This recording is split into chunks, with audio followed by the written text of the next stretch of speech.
Elle a couché avec une longue liste d'hommes dans les médias qui ont l'habitude de trop parler. Tu sais, comme Destiny, je veux dire, c'est juste une défaite totale. Tu es bien trop comme ça. Je veux dire, c'est juste incroyable. Dans cette émission, j'explique que ce n'est pas parce que les femmes étaient de grosses salopes qu'elles sont de mauvaises personnes. On fait toutes un peu les putes quelque part. Et pour les femmes qui disent que toutes les femmes ne sont pas comme ça, qui disent nous, on n'est pas des praise, c'est comme d'accord, tu as été avec un seul homme toute ta vie? Non. Tu as eu plusieurs partenaires, d'accord, redescends un peu. Oh, mais j'en ai eu moins de 5. Oh, waouh, tu as eu assez de partenaires pour former une équipe de basket. C'est tellement bien. Vous, madame, vous êtes pure. Tu es pure. Oh, tu n'as eu qu'un ou deux partenaires avec qui tu as vraiment couché et puis tu as fait des gâteries et tu t'es fait doigter. Tu vois ce que je veux dire? C'est comme vous, madame, vous êtes tellement pure. Tu vois ce que je veux dire? Reste modeste. Modeste. On doit rester humble ici. En tant que femme, on doit juste savoir qu'on n'est pas vraiment grand-chose. Et c'est pas grave. Tu sais, parfois, dans la vie, tu es nul, tu vois? Et ça s'appelle accepter la défaite. Voilà mon stream d'empathie pour Lauren Southern. Lauren, tu es une folle dingue, mais je comprends pourquoi tu agis comme ça. Et en fait, je suis l'une des rares femmes qui va être honnête avec toi. Donc ce stream est directement destiné à Lauren Southern. C'est pour que tu regardes ça. D'accord. Et c'est à cause de son article stupide. D'accord. Lauren Southern a publié un article où elle parle de comment elle a construit la manosphère et comment cela l'a détruite. Donc, premièrement, il y a plusieurs choses à dire. Une femme qui s'attribue le mérite de quelque chose qu'elle n'a pas fait. Tu as construit la manosphère, vraiment? Est-ce que tu sais même ce qu'est la manosphère? Je veux dire, tu sais ce que c'est?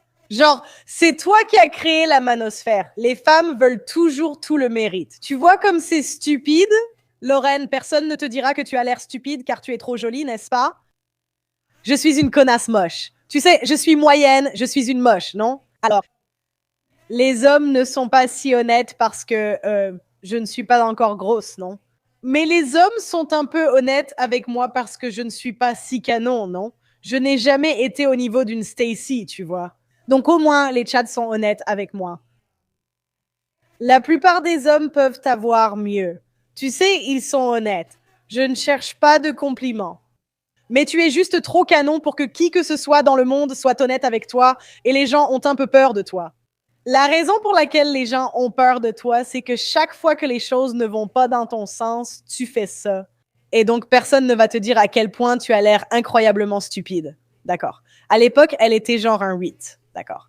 Donc, on va lire ton article stupide. D'accord. Nous le lirons à la fin du stream. Lauren, tu es une vraie tarée, mais je te comprends.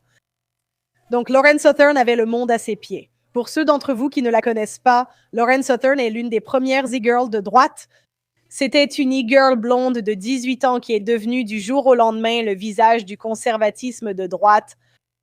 Maintenant, encore une fois, elle va penser qu'elle a construit la manosphère ou la droite. Encore une fois, parce qu'elle pense qu'elle sait des choses, alors qu'en réalité, elle n'était célèbre que parce qu'elle était jolie. Je veux dire, Lauren, soyons honnêtes, si tu étais moche, il n'y a aucune chance qu'ils auraient choisi une fille pour être le visage de Rebel News si tu étais moche. Un boudin, n'est-ce pas? Tu devrais au moins être une fille moyenne comme Brett Cooper. Elle a débattu sur le féminisme et assisté à des événements. Mais le conditionnement Blue Pill touche aussi les femmes, pas seulement les hommes. Elle est devenue du jour au lendemain le visage de Rebel Media. Et combien d'hommes qualifiés ont été écartés pour l'opportunité que Lauren Southern a eue? Dans sa tête, elle pensait mériter cela après tant d'efforts, et je me reconnais là-dedans. Tout au long de ce monologue, j'apporterai mes anecdotes personnelles auxquelles je peux m'identifier, d'accord? Parce que je suis une femme et je vais ramener ça à moi. Je vais le faire, je vais le faire, je vais le faire. Je m'en fiche. Je m'en fiche. Tirez-moi dessus, peu importe. Donc vous savez, j'ai eu une expérience similaire. Vous savez, je me suis lancée dans la vente et j'étais une commerciale de 22 ans. Je vendais des photocopieurs. Et l'entreprise m'a donné une formation spéciale et m'a aussi donné le meilleur secteur de l'entreprise. À l'époque, je croyais que c'était grâce à mon travail acharné, car j'ai toujours beaucoup travaillé. Par exemple, j'étais la moins bonne en volley et je suis devenue la meilleure. Mon père m'a toujours dit que je travaillais dur, et c'est vrai, mais je travaillais dur pour une femme, car on est dans une ligue façon Special Olympics.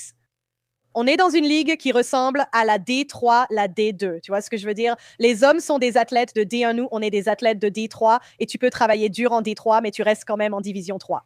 Et c'est ainsi que je comparerai Lauren Southern. Toutes les femmes dans les médias sont comme ça.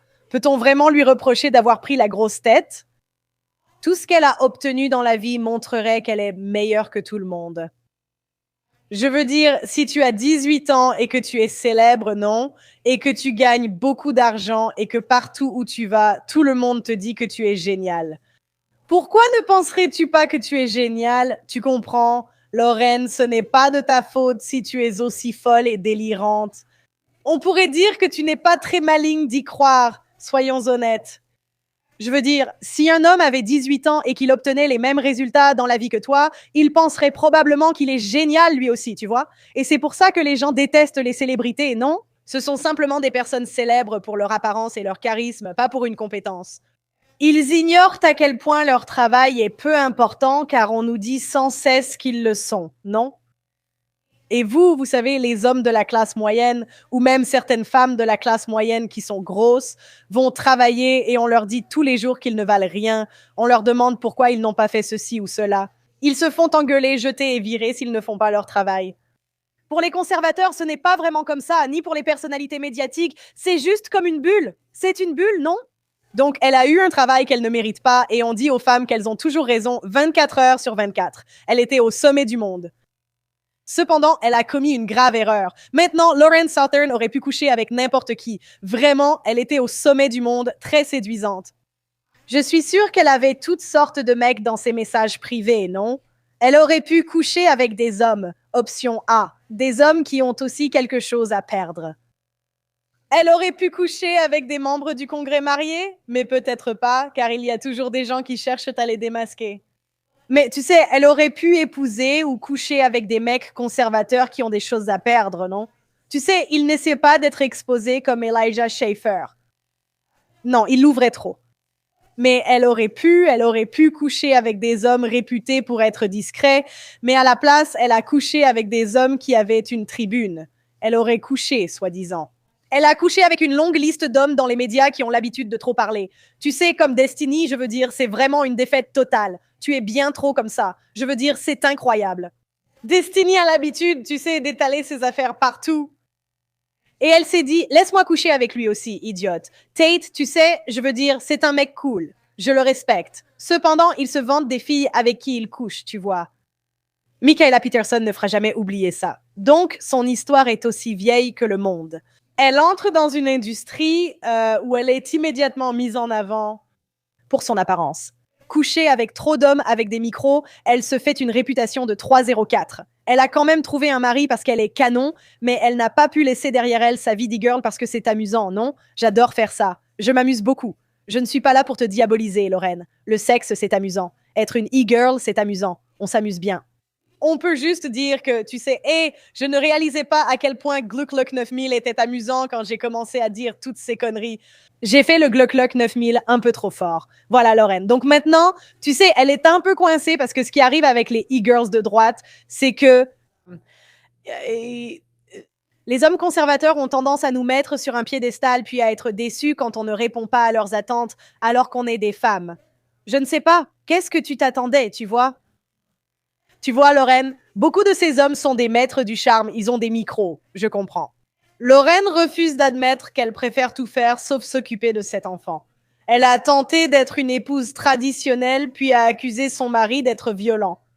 Elle, tu sais, elle a couché... Enfin, tu sais, Lorraine, tu es une 304, laisse tomber. Accepte la défaite. Donc je n'essaie même pas de la diaboliser parce que c'est une adulte. Avec qui elle couche, ce n'est pas mon problème. Être une pute ne fait pas de toi une mauvaise personne, je le pense vraiment. J'ai rencontré des femmes qui sont bien moins agréables, qui sont censées être vierges, mais elles sont coincées, désagréables et de vraies garces. Parfois, tu rencontres une 304 super cool et c'est plus agréable de leur parler. Pas toujours, bien sûr. Ce que tu fais de ton temps libre ne me regarde pas, ce n'est pas mon problème. Mais ce qui fait de toi une mauvaise personne, c'est ton incapacité à accepter une défaite. Le fait de voler ton enfant, d'accuser faussement tout le monde de viol et d'écrire des articles, de te faire passer pour la victime et de diaboliser tout ton entourage. Même si tu as vécu une vie meilleure que 99% des gens dans toute l'histoire, alors qu'est-ce qu'on peut apprendre de Lauren Southern? Il faut cesser de croire qu'on échappe aux statistiques. Nous avons tous plus de chances de devenir parents célibataires si nous avons des enfants. Trouver un amour qui dure toute la vie, c'est génial. Tu sais, la plupart des gens finissent comme des statistiques. Se marier, c'est s'engager pour 2 à 10 ans. C'est juste pour l'image. Ça ne signifie plus grand-chose aujourd'hui. C'est juste pour afficher son statut aux yeux des autres. Beaucoup de gens me détestent de dire ça. Tu sais, même Doug MPA et moi, on débat souvent là-dessus, mais je ne peux pas m'empêcher de le voir comme ça. Le mariage, c'est un abonnement de 10 ans pour afficher un statut élevé. Ça ne veut plus vraiment rien dire, c'est devenu un produit de luxe conçu pour retirer du pouvoir aux hommes et en donner aux femmes. Le problème avec Lauren, c'est qu'elle essaie d'obtenir l'approbation des gens sur Internet et de sauver sa réputation. Et ce que je te conseillerais à la place, c'est de simplement laisser tomber ta réputation, parce que plus tu essaies de la défendre, plus on pense que tu es coupable. Et ça, je pense que c'est quelque chose qu'on ne nous a tout simplement pas appris. Je ne l'ai sûrement pas appris et je pense que les millennials ne l'ont jamais appris de nos parents, car beaucoup ont été élevés ainsi. Par des nounous, des crèches, peu importe, à ne pas chercher la validation des autres, parce que c'est une quête vaine. Vinde. La vie consiste à faire des erreurs. Et vous savez, je n'en veux pas forcément aux gens de faire leurs erreurs. C'est la façon dont on réagit aux erreurs qui compte. Vous savez, les gens, ils traînent Rachel Wilson dans la boue, n'est-ce pas? Ils disent, tu as fait toutes ces erreurs. Mais les gens ont droit à une seconde chance et ils reviennent en force. Donc, encore une fois, on peut se racheter si on fait une erreur. Rachel Wilson, autrefois mère célibataire, est désormais mariée à un homme célèbre sur Internet. Voilà ce qu'on appelle la rédemption, ma belle. Les femmes peuvent se racheter, les hommes se rachètent tout le temps, mais il faut une pénitence, une mort de l'ego, non? Sage Steele a divorcé, Kamala Harris était une traînée et elle est à la Maison-Blanche. Les gens reviennent du fond tout le temps. Beaucoup de personnes ont des aventures, des secrets et reviennent malgré tout. Lauren, tu as vécu ta vie, mais maintenant tu es une perdante. Tu es une mère célibataire qui aurait soi-disant l'herpès et qui aurait couché avec Destiny, soi-disant. Mais voilà le problème. Courir après la validation publique va te rendre encore plus mauvaise que tu ne l'es déjà. Tout ça pour protéger ta réputation. D'accord, tu es une mère célibataire horrible et ratée. Et alors? Tes amis et ta famille t'aimeront toujours. Pas besoin d'entraîner tout le monde avec toi. Tu sais, j'ai une amie ou quelqu'un de ma famille, et cette personne, je sais qu'elle a un défaut. C'est une menteuse pathologique. Beaucoup de gens l'abandonnent car ils la considèrent comme une menteuse pathologique. Je n'y peux rien. J'aime cette personne, même si je sais qu'elle ment et lutte avec ça. Et généralement, ce sont des petits mensonges. Ce sont en général des petits mensonges stupides. Et tu sais, cette personne est quelqu'un de serviable, quelqu'un de gentil. Cette personne t'aiderait quoi qu'il arrive, mais elle raconte des histoires qui ne sont tout simplement pas vraies. Et il y a eu des moments où cette personne, tu sais, a fait des choses un peu mauvaises, comme des trucs vraiment fous au fil des années. Je suis amie avec cette personne depuis toujours, mais je suis de son côté. Je ne peux pas vraiment expliquer pourquoi, mais j'aime bien cette personne. Franchement, il y a très peu de choses qu'il pourrait faire pour que je parte. Je veux dire, il faudrait vraiment qu'il me fasse quelque chose de méchant pour que je quitte leur équipe. Et puis, tu sais, le monde est grand. Il y aura toujours des gens comme ça. Alors, chercher la validation sur Internet et essayer de sauver ta réputation en ligne, c'est fini. Va te réconcilier avec ta famille. Donne l'enfant au père. J'aimerais pouvoir exprimer à quel point tu as l'air stupide. Maintenant, voilà le problème. Personne ne va te dire que tu as l'air stupide parce que tu as trop de pouvoir social. Tu es connue pour être folle, non? Donc, personne ne va te dire à quel point tu as l'air bête. Et tout le monde va t'applaudir, surtout à gauche, pour avoir l'air d'une idiote. Alors, tu peux me remercier de te le dire. Alors, parlons du fait d'être réduit à néant. L'idée d'être réduit à néant, c'est en gros que les hommes ont passé du temps à citer Rollo Tomasi. Je t'aime même si tu ne m'aimes pas. Ça, c'en est un autre que j'ai poursuivi. Oh mon Dieu, c'est différent. D'accord. Les hommes qui ont toute une vie de statut, de patrimoine financier, de réputation, de croissance professionnelle et éducative, d'investissement émotionnel et d'autres critères de la vie masculine voient toute cette valeur effacée.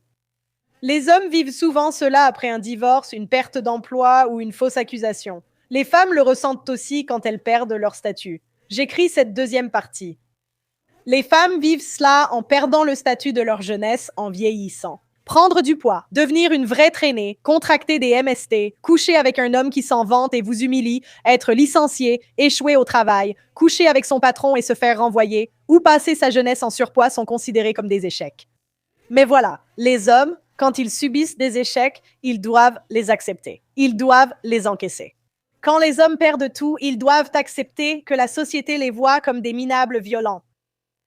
Mais les hommes ne se préoccupent pas autant de leur réputation et comprennent que s'ils font de meilleurs choix de vie à l'avenir, ils ne sont pas obligés d'être définis par leurs erreurs. Vous savez, Robert Glover en parle comment? Lorsqu'un enfant est petit, l'éducation de la mère transmet un besoin de validation et une peur de l'abandon. Parce que quand l'enfant fait quelque chose de mal, la mère dit « Tu es un mauvais enfant », alors que le père dit « Tu es un bon enfant. Pourquoi fais-tu cela ?» Les hommes réalisent qu'ils peuvent se racheter et améliorer leur vie après leurs erreurs. Ce n'est peut-être pas ce qui aurait pu être, mais ils tirent le meilleur d'une mauvaise situation. Alors que tu sais, Lorraine, tu es une vraie ratée maintenant. Tu ne te débarrasseras jamais de la marque d'infamie. Tu resteras dans une certaine mesure la risée des autres à vie.